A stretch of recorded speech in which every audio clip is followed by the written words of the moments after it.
So, Sarah, you really married a poor man. The words landed in the middle of the dinner table, like a dropped plate. Sarah's spoon stopped halfway to her mouth.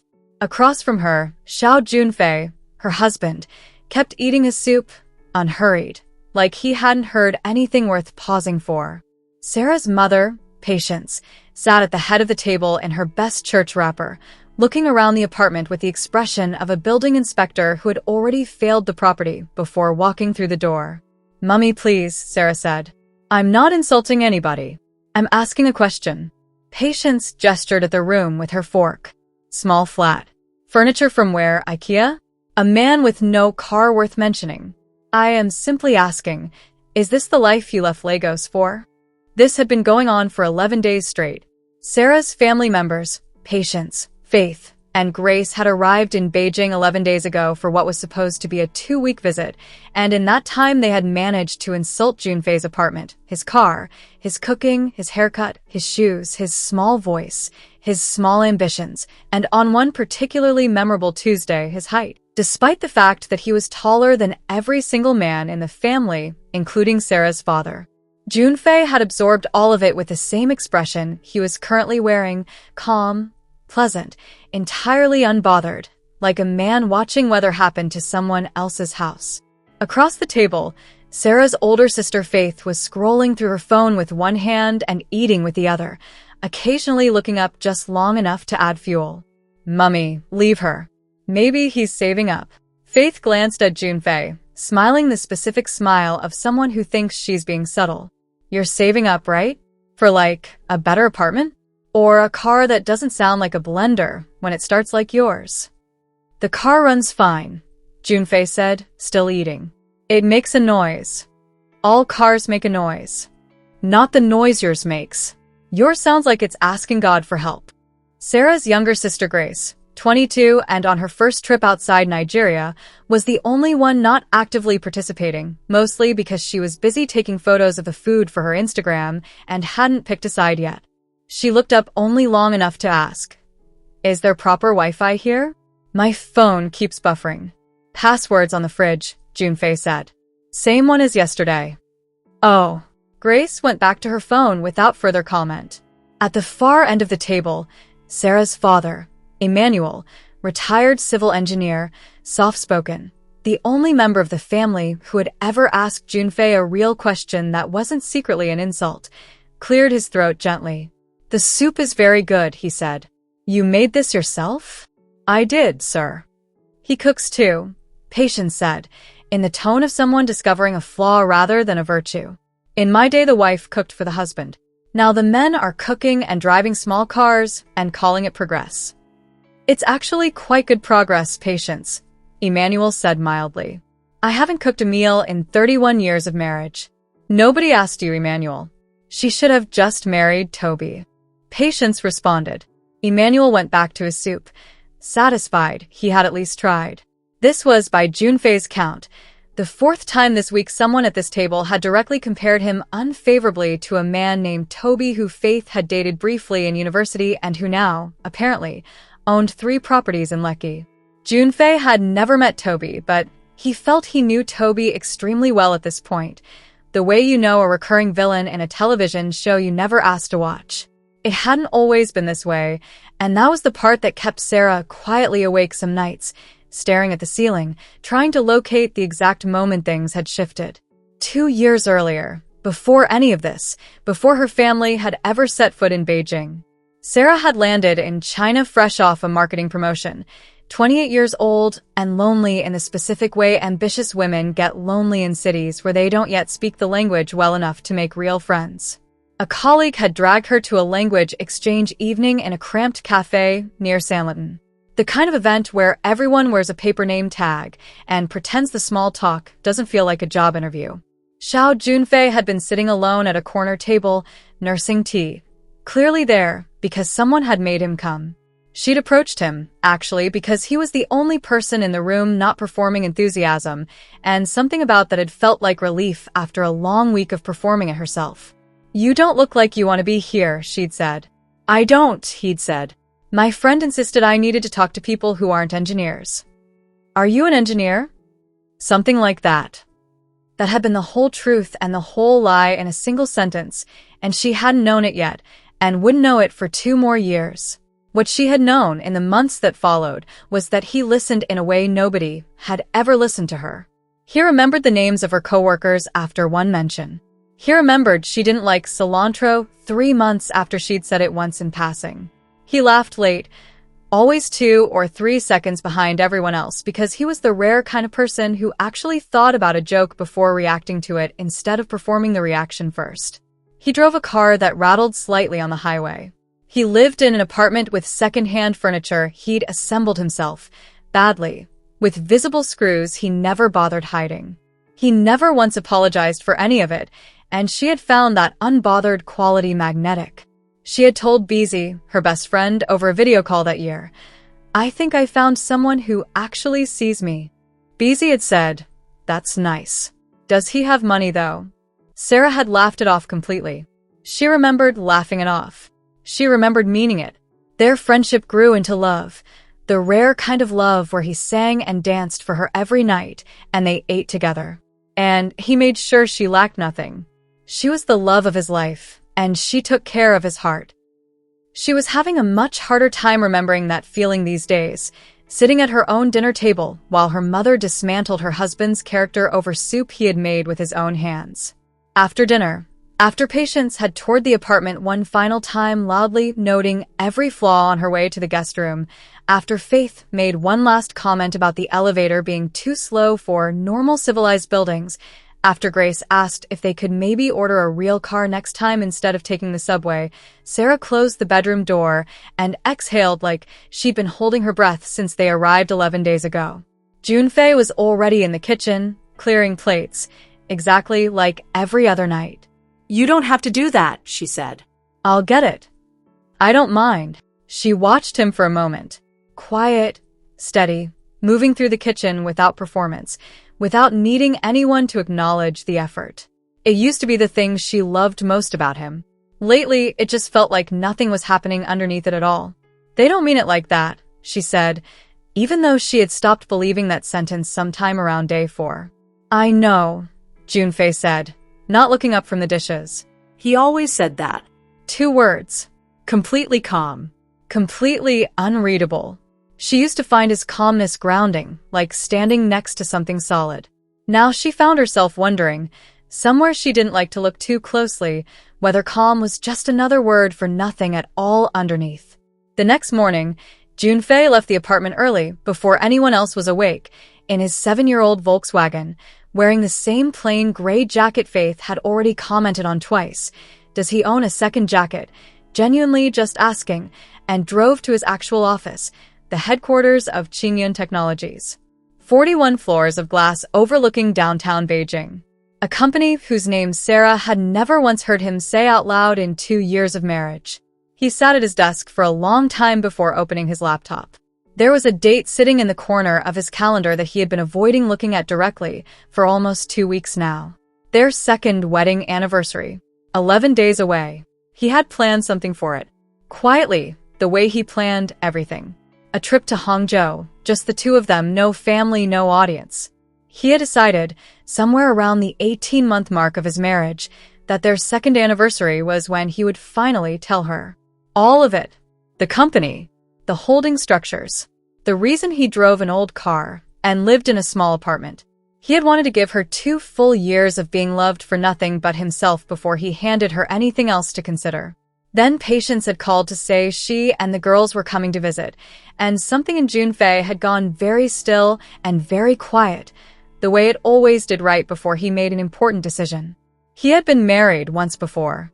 Nobody in Sarah's family knew this. Sarah barely knew it. He had mentioned it once, briefly, early on, the way you mention an old scar you've stopped noticing. "I was married before. It didn't work out. It was a long time ago."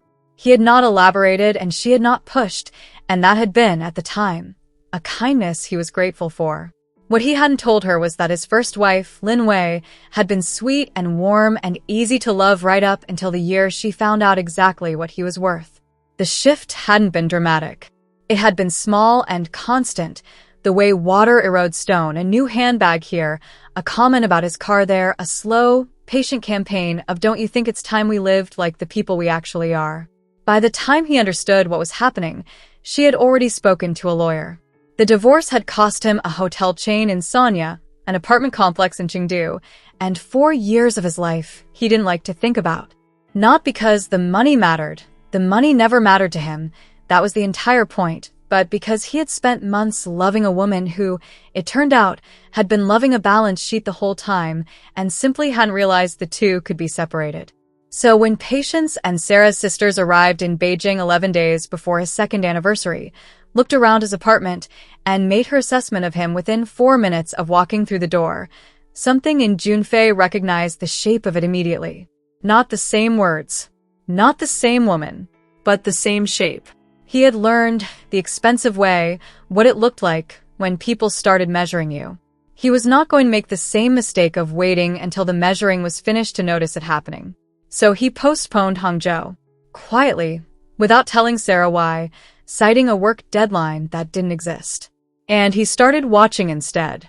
Not because he had decided anything about his wife yet. He genuinely didn't know yet which version of the story he was living. The one where Sarah loved him the way she always had, and her family's noise was just noise. Or the one where her family's noise was slowly becoming her own voice, one comment at a time, the way it had with Lin Wei. He needed to know which one before he told her anything. That was the whole reason for the silence. Not coldness, not a game. Just a man who had paid an extraordinary price once already for trusting too early, making sure, this time, that he wasn't about to pay it twice.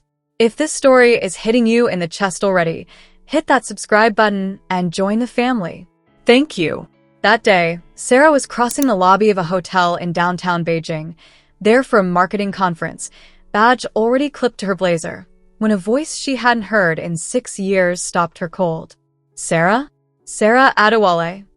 She turned. For a moment her brain simply refused to process what her eyes were showing her. Toby. Toby Adeyinka looked nothing like the boy she remembered from university in Lagos, and everything like exactly what that boy had always promised he'd become. Tailored suit. Watch that probably cost more than her rent. The same easy, confident smile that used to make a room tilt toward him without him even trying. I don't believe this, he said, laughing, pulling her into a brief hug. Sarah in Beijing. What are the odds? What are you doing here? Business. I'm meeting with a tech company tomorrow, trying to get some infrastructure investment for a project back home. He gestured toward the hotel bar. You have 10 minutes? Let's catch up properly. It's been, 6 years? She told herself it was just 10 minutes. Just an old friend. Nothing complicated about that. It became more than 10 minutes. They talked about university, about people they'd both lost touch with, about how strange it was that two people from the same small Lagos lecture hall had both ended up on the other side of the world. He told her about his divorce 2 years ago. It happens, you grow apart, no drama, just life. And she found herself, without quite deciding to, telling him a little about her own marriage. Not the details. Just the shape of it. Married. 2 years. A Chinese man. Quiet. Things have been a lot lately with my family visiting. Family can be a lot. Toby agreed easily, and something about how easily he agreed felt like relief after 11 days of her mother building a case file against her husband. He didn't ask what her husband did for a living. He didn't need to. Something in the way she said things have been a lot told him everything he needed to know, and Toby had never once in his life let an opening like that go unused. Listen, he said, sliding his phone across the table before they parted. If you ever need someone to talk to, no pressure. I know what it's like, being far from home, family up in your business. Just, I'm here if you need it. She put his number in her phone, told herself it was nothing. An old friend. A safety net, the way you keep an umbrella in your car even when it isn't raining. She did not know, walking out of that hotel bar, that the meeting Toby was flying to Beijing for, a tech infrastructure investment, a major Chinese company, a man he described his own team afterward only as Mr. Xiao because that was all the public records ever showed, was with her husband. She told her mother and sisters about running into Toby that same evening, mostly because Faith had asked why she seemed distracted at dinner and Sarah, exhausted from holding things in, simply let it out. It was a mistake within 4 seconds of finishing the sentence. Toby Adienka? Faith's fork froze midair. The Toby with the 3 properties in Lekki? It's not like that, Faith, we just… Sarah. Patience set down her own fork with the particular gravity she reserved for moments she considered prophetic. Do you understand what God is doing here? Mummy, please, it's not. A man you knew before, successful, divorced, available, walks back into your life in a foreign country at exactly this moment. Patience looked at her daughter, like the math was self-evident. That is not a coincidence, Sarah. That is a door. I am married. To a man who can't even buy a proper car, Grace offered, not looking up from her phone, somehow finding a way to insult Junfei without even fully participating in the conversation. This isn't about Junfei's car. It is exactly about Junfei's car, Patience said. And his flat. Sarah, I did not raise you to suffer quietly in a foreign country for a man who cannot provide. If God has sent someone better positioned across your path, you do not insult God by ignoring the door. That was the exact moment the front door opened and Junfei walked in.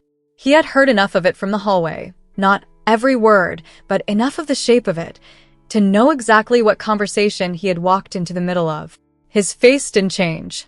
He set his keys down, the same way he always did, and offered the room a small, even nod. Evening. Evening, IT man, Faith said, not looking up, the nickname having calcified into permanent use by day 6 of the visit. Sarah, for the first time in days, was the one who flinched at the comment instead of staying silent through it. Don't call him that, she said quietly. The table went still for half a second.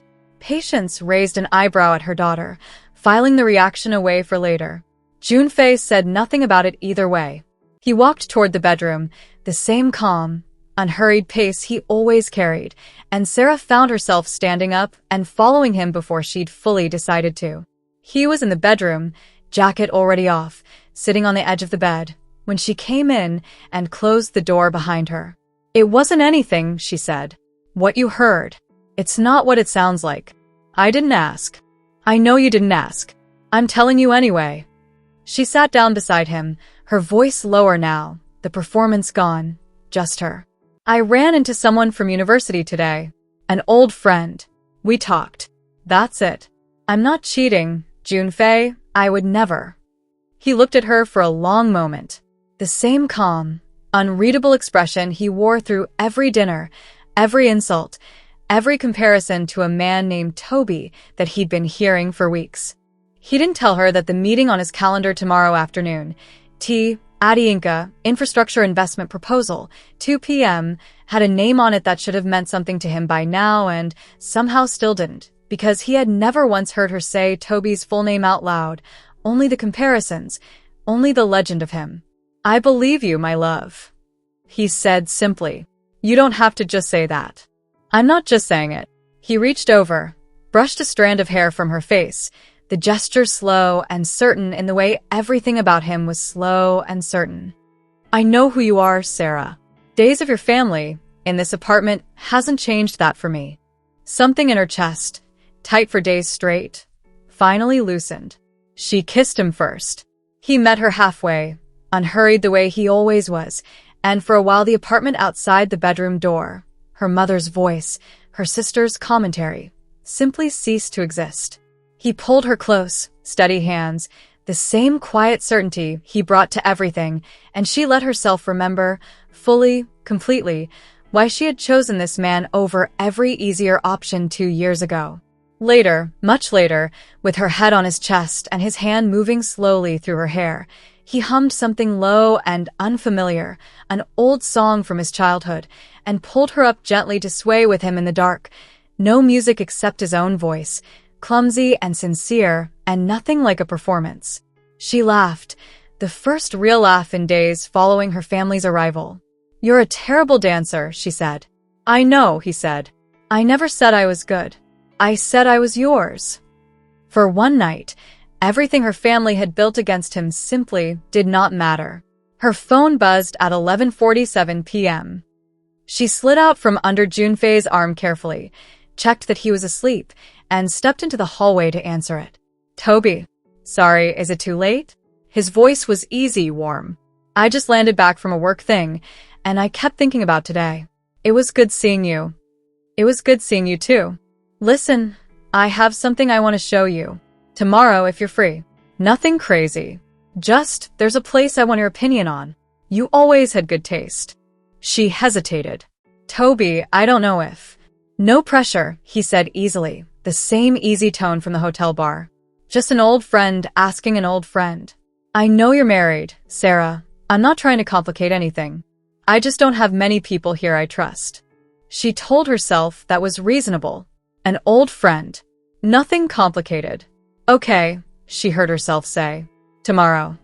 The next morning, Toby was sitting in the lobby of Qingyun Technologies. 41 floors of glass he had no idea his old university classmate's husband owned, trying to get an audience with the elusive Mr. Xiao that his entire investment pitch depended on. The assistant at the front desk was polite, professional, and immovable. Mr. Zhao's schedule is fully booked today. I can offer you a slot next week.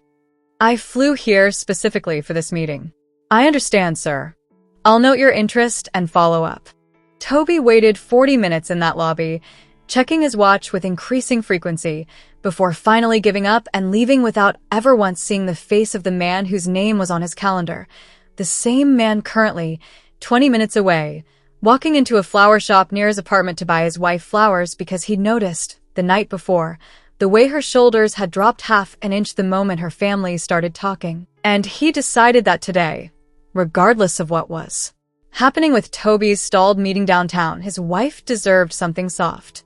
He picked white peonies, her favorite, and a thicker envelope of cash than usual, sliding it into her bag without comment the way he always did, a habit she'd long since stopped questioning because Junfei never made a single requirement attached to it. For you, whatever you need. He never once asked for receipts. Sarah was halfway out the door, dressed for what she told her mother was a coffee with a conference contact, when Patience caught her in the hallway. Where are you going looking like that? Just meeting someone from the conference. Patience studied her daughter's face for one long second. The careful makeup, the dress that wasn't for a coffee meeting, the phone clutched a little too tightly, and arrived, with the swift accuracy of a woman who had been managing other people's secrets her whole life, at the correct conclusion. You're going to see him, Patience said. Not a question. Mummy. Sarah. Patience's voice dropped, suddenly gentle in a way it rarely was. I am not going to pretend to be shocked. I have been waiting for God to open a door for you since the day I arrived in this country and saw how you are living. She took her daughter's hand. Finally, you are choosing to leave this poverty. I'm not leaving, Junfei. Sarah pulled her hand back, sharper than she meant to. I'm not leaving my marriage, Mummy. I'm just having coffee with an old friend. Patience studied her for a moment, then shrugged, the shrug of a woman who had said her piece and was content to let time prove her right. All I will say, she said, is that a woman should choose the man who can actually take care of her. That's all. Choose with your future, not just your feelings. Sarah walked out without responding. She told herself, the entire ride to Toby's apartment, that her mother's words meant nothing to her. She was still telling herself that when Toby opened the door, his apartment was the kind of place that didn't need an explanation. Floor-to-ceiling windows. A view that made her own home look like it belonged to a different decade. He poured her a drink she didn't really want, and they talked about Lagos, about old mutual friends, about nothing important, and for a while it felt exactly like what he'd promised. Two old friends catching up. Then he set his glass down, looked at her in a way that wasn't about old times anymore, and said quietly, You know I never stopped thinking about you, right? Even after university. Even now. Toby. I'm not trying to start anything, he said, which was, of course, exactly what he was trying to do. I'm just being honest with you. That's all. He leaned in. She knew, somewhere clear and certain in the back of her mind, that she should pull back. She thought about Junfei's hand in her hair the night before, his off-key humming, the white peonies still sitting in a vase on her kitchen counter that morning. She didn't pull back fast enough. For one disastrous, disorienting second, She was kissing him back, and somewhere underneath the confusion of it, a small, ugly voice that sounded uncomfortably like her mother whispered, "Choose the man who can take care of you." Before her own senses caught up to her body and she physically recoiled, pushing back from him so hard she nearly knocked over her own drink. "I have to go." Her voice was shaking. "Sarah, I have to go." She was already grabbing her bag, already moving toward the door, her heart slamming against her ribs in a way that had nothing to do with desire and everything to do with horror at herself. "I'm married, Toby. I'm married." She didn't wait for his response. She was out the door, down the hallway, into the elevator, her hands trembling against the cold metal rail as the floors ticked down, one thought repeating itself over and over. What did I just do? Toby called 50 times over the next 4 days. Sarah let every single one ring out. It was Patience who finally answered for her, gently confiscating the phone from her daughter's hand on the 5th day, the way you take a hot pan away from someone too scared to put it down themselves. "You ran from a good thing because you panicked," Patience said. "That's all that was. Panic." She held the phone out. "Call him back. Apologize. Don't let fear cost you your whole future." Sarah didn't call him back that day. She called him back 3 days after that, when Faith had spent an entire dinner describing, in loving detail, everything Toby could offer that Junfei couldn't, and Junfei had sat through every word of it with his usual unreadable calm, and something about his stillness had started to feel, to Sarah, less like strength and more like absence. "I'm sorry," she told Toby on the phone, her voice low, the bedroom door closed. "I shouldn't have run like that." "You don't owe me an apology," he said, easy as always. "I just want to see you. That's all. No pressure." It started small, the way these things do. Toby began appearing places that weren't quite coincidences. Outside the building where her marketing meetings were held, at the cafe 2 streets from her apartment where she sometimes worked in the afternoons. He bought her things. A bag. A bracelet. Dinner at restaurants where the bill never seemed to bother him. Junfei noticed. He noticed the bag that wasn't from him. He noticed the late nights, the new perfume, the way she'd started checking her phone under the table at dinner instead of leaving it face down the way she always had. He asked her once, directly, the way he asked everything, calm, unhurried, no accusation in his voice at all. "Who's been buying you things, Sarah?" "Nobody. Just work things. Conference gifts." He looked at her for a long moment. He had heard this particular kind of silence before in a different apartment from a different woman 6 years and a lifetime ago. "If you need anything," he said quietly, "you only ever have to ask me. You know that." "I don't need anything from you," she said, sharper than she meant to, and immediately looked away because some small, honest part of her understood exactly how that sentence sounded, even as the rest of her refused to take it back. He didn't push. He never pushed. That had always been the thing she loved about him. That same week, it had started to feel like the only thing left. The first time she slept with Toby, she told herself it didn't count as the beginning of anything, the way people always tell themselves that, right up until it becomes impossible to keep believing it. After that, something in her shifted, not gradually this time, but all at once, the way ice breaks. She started speaking to Junfei the way her sisters had been speaking to him for weeks. Short. Dismissive. Once, in front of her mother, she told him to go check the Wi-Fi password, since that's the only technology you understand, and laughed along with Faith while Junfei said nothing and finished his tea and went to bed early. Patience and Faith were thrilled. Grace filmed half of it for reasons nobody asked her to explain. Emmanuel, her father, was the only one who didn't laugh. "Sarah," he said to her quietly one evening, catching her alone in the kitchen, "whatever is happening to you right now, I don't recognize my daughter inside it." "Daddy, you don't understand. I understand that a man has fed you, sheltered you, and never once raised his voice in this house, and you have started speaking to him like he is something you stepped in." Emmanuel's voice was gentle, but it didn't waver. "I will not tell your mother what to think, but I will tell you what I think. Be careful what you trade away. Some things don't come back." She didn't listen. 3 weeks later, She handed Junfei divorce papers across the kitchen table, in the same apartment he had filled with second-hand furniture he'd built with his own hands, hoping once that someone would love the man assembling it rather than the house it sat in. He looked at the papers, looked at her. "Sarah, I've made up my mind. You don't have to do this," he said, and for the first time in 2 years of marriage, his voice cracked slightly at the edges. "Whatever's happening, whatever you think you need, talk to me. Just talk to me." There's nothing to talk about. He didn't sign that night. He sat at the table long after she'd gone to bed, staring at the papers, thinking about Lin Wei, thinking about how identically this exact scene had played out once before in a different apartment with a different woman, and how he had told himself, after that first time, that he would never again be foolish enough to let it happen twice. He had been wrong. He had just been foolish in a slower, quieter way the second time. He refused to sign the next morning. Sarah, with her mother and sisters standing behind her in the hallway like a small, satisfied jury, told him to leave the apartment if he wasn't going to sign. It had started raining an hour earlier. He walked out into it anyway because there was nothing else left to do and stood on the street outside his own building getting soaked through his gray jacket, finally understanding, fully, completely, without any remaining doubt, exactly what he had spent 2 years trying not to see coming. He called the only person he had left to call his best friend. Lao Wu found him 40 minutes later, sitting on a curb outside a bar, 3 drinks in, his jacket still dripping, staring at nothing. "Get up," Lao Wu said, crouching down in front of him. "Come on, Get up." "I knew," Junfei said, his voice thick. "I knew what it would look like.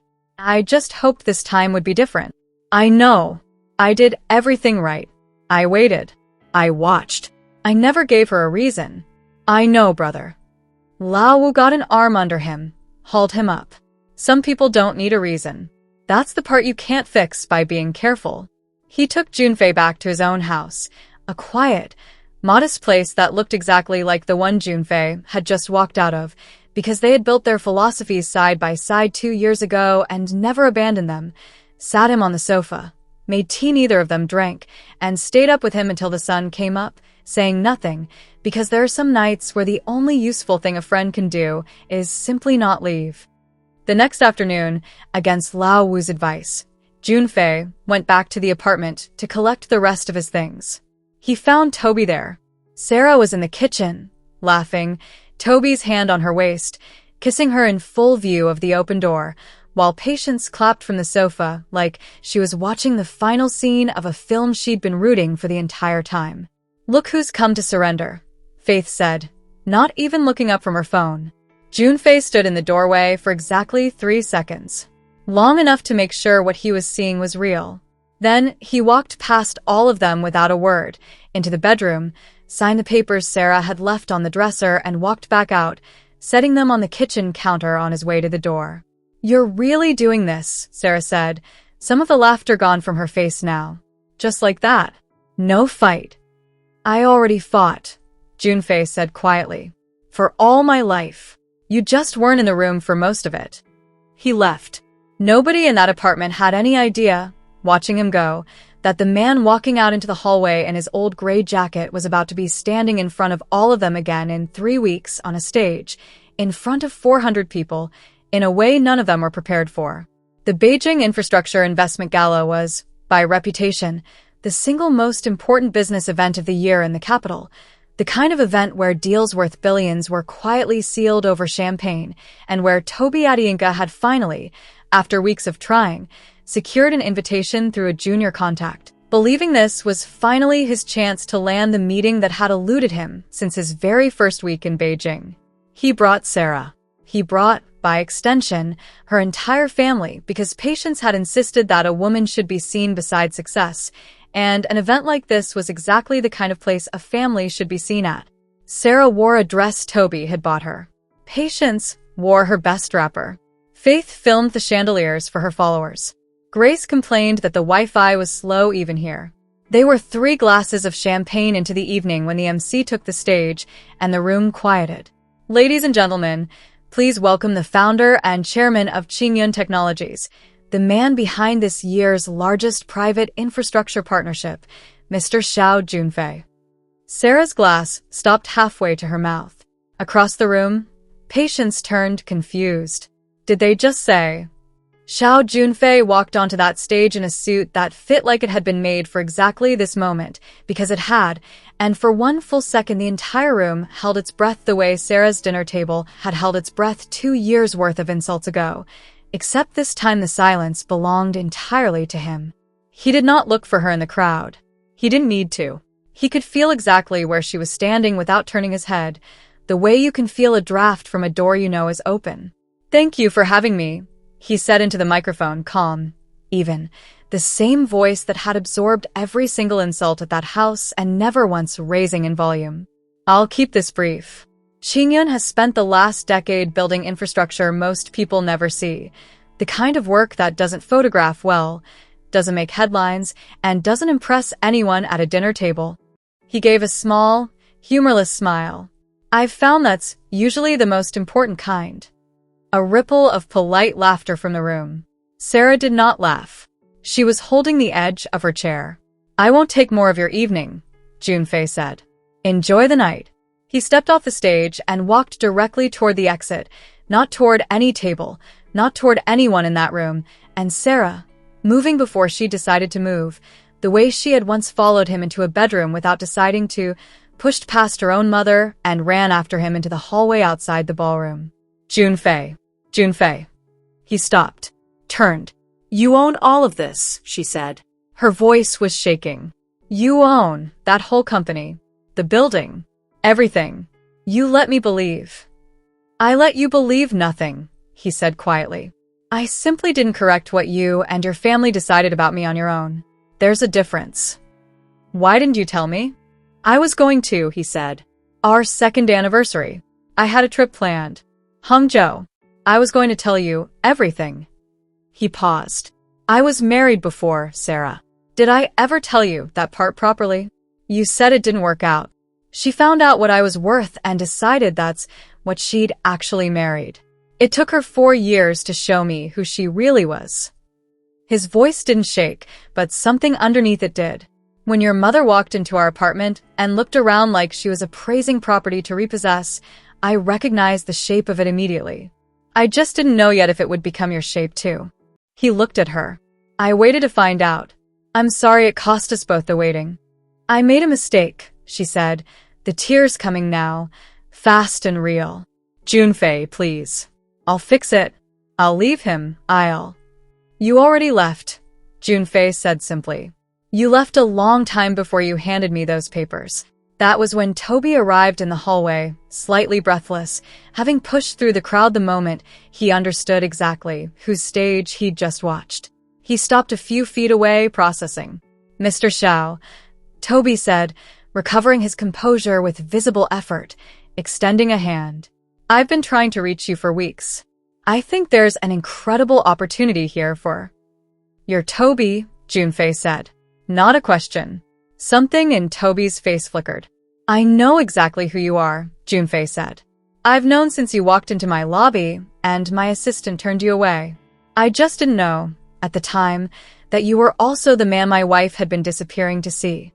He looked at Toby for a long moment, calm, unreadable, the exact same expression he'd worn through 2 years of insults at a dinner table. "There's no partnership. Not now. Not ever. Find your investments somewhere else." He turned and walked toward the exit. Patience reached him first, Faith and Grace trailing behind her, all 3 of them suddenly soft, suddenly apologetic, suddenly speaking in the careful tones reserved for men whose net worth had just been announced to 400 people. "Junfei, son, surely we can talk about this as a family." "We were never a family, Patience," Junfei said, without raising his voice, without even slowing his pace. "You made that very clear every week since you came to see your daughter." He kept walking. He didn't look back once. Lao Wu found him in the parking garage, leaning against his own car. Not the Volkswagen this time, but one of the cars he actually owned and had simply never bothered to drive in their presence. "You did good in there," Lao Wu said. "I don't feel good." "I know. That's normal." Lao Wu clapped a hand on his shoulder. "Come on, let's go home." Toby's interest in Sarah evaporated with a speed that would have been comic if it hadn't been so precisely cruel. The investment he'd come to Beijing chasing was gone. The contract was gone. And in less than 2 weeks, so was he, back to Lagos, with vague promises about staying in touch that neither of them believed even as he said them. He broke up with Sarah and returned to Nigeria empty-handed, saying she was bad luck. Patience stopped speaking about doors God had opened. Faith deleted several months of old posts. Grace, for the first time in the entire visit, had nothing to say at all. Emmanuel was the only one who looked at his daughter with something other than disappointment. "I'm not going to say I told you so," he said quietly the night before they flew back to Lagos. "You know already. That's enough punishment for one lifetime." 6 months later, Junfei stood in the garden of a house he'd bought specifically because it had room for one, wide enough for 2 old oak trees, quiet enough that he could hear the wind in them on a Sunday morning, far enough from anyone who had ever measured him by a car or an apartment or a jacket. He wore 4 identical versions of On Purpose. Lao Wu let himself in without knocking, as always, carrying fruit he hadn't been asked to bring. "You're going to plant something out here eventually, right?" he said, surveying the bare soil along the back fence. "Or is this just going to be dirt forever?" "I'll get to it. You said that a month ago." "I'll get to it, Lao Wu." Lao Wu sat down on the porch steps, peeling an orange, comfortable in the silence the way only 15 years of friendship allows a person to be. "You ever think about calling her?" he asked eventually. Not unkindly, just asking. Junfei thought about it honestly, the way he thought about everything. "No," he said. "Not because I'm still angry. I'm not anymore. But I already know what I'd find if I called. The version of her that existed before her family arrived, and the version that existed after. I don't think there's a way back to the first one. I'm not sure she could find her way back to it either, even if she wanted to." That's a very calm way of describing a divorce. "I've had practice." Lao Wu laughed, short and real, and tossed him a piece of orange. "You could find someone else, he said. "Eventually. When you're ready." "Not now." "I'm not saying now." "Maybe," Junfei said. "Someday. Not because I need someone to prove anything to. Just because the right person, whenever she comes, won't need me to prove anything either." He looked out at the bare garden, the 2 oak trees, the quiet. "I'm not in a hurry anymore. I think I've earned the right to be patient with myself now too." Lao Wu didn't say anything else. He just sat there, eating his orange, in the garden of a man who had built an empire in silence while the people closest to him decided, one comment at a time, that he was nothing and who was, finally, exactly where he was always going to end up. At peace. Unhurried. Entirely, quietly his own. That's the end. If this story stayed with you, drop a comment below, and remember, contempt always costs more than it ever takes.